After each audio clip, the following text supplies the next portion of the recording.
আসসালামু আলাইকুম রহমতুল্লাহি ওয়া বারাকাতুহু। সম্মানিত দর্শক, আপনারা কেমন আছেন? আমি আলহামদুলিল্লাহ আল্লাহর রহমতে অনেক ভালো আছি। ভোটের বিষয় নিয়ে খুবই গুরুত্বপূর্ণ একটা আলোচনা নিয়ে আসলাম ইনশাআল্লাহ। ভিডিওটি শুরু থেকে শেষ পর্যন্ত দেখতে থাকুন। আসলে একটি ভোট কিন্তু আমাদের জন্য একটি আমানত। তবে একটু নিজের দিকে একটু চিন্তা করে দেখুন যে ধরেন একটা ছাগলের দাম ৭ থেকে উপরে প্লাস, একটা গরু ৪০ থেকে উপরে প্লাস, ৪০,০০০, ৬০,০০০, ১,০০,০০০, ১,৫০,০০০ উপরে ওঠে। একটা মহিষের দাম ১,০০,০০০ প্লাস থেকে ২,০০,০০০ আরও প্লাস। তো একটা হিসাব করে দেখেন যে যদি যদি একটা জানোয়ার, ধরেন একটা পশুর দাম যদি এত হতে পারে, তাহলে একটা মানুষের দাম কত হতে পারে? প্রথমে এটা ভাববেন। তারপরে দ্বিতীয়ত আপনি কি করলেন?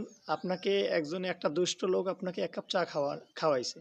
১ কাপ চা খাওয়ানোর পরেই আপনি কি করলেন? তাকে আপনি ভোটটা দিয়ে দিলেন। তাহলে আপনি হিসাব করে দেখেন যে সাধারণ পশু প্রাণীর কি পরিমাণ দাম, আর তার কাছে আপনি ৫ টাকার একটা চায় আপনি বিক্রি হয়ে গেলেন, অথবা ৫০০ টাকা আপনার হাতে দিয়েছে, লুকিয়ে লুকিয়ে আপনি ৫০০ টাকা বিক্রি হয়ে গেলেন তার কাছে। আর আপনার যে ইমানি যে দায়িত্বটা রয়েছে, সেটার কথা বাদই দিলাম।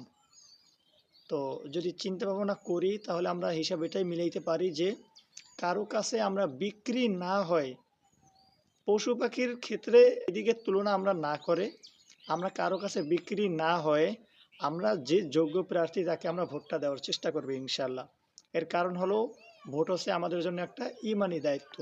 তাই প্রত্যেকটা মানুষের কর্তব্য রয়েছে, যেটা আপনার ইমানি দায়িত্ব, সেই ইমানি দায়িত্ব আপনার পালন করা। সো ভিডিওটি ভালো লাগলে অবশ্যই শেয়ার করে দেবেন ইনশাআল্লাহ।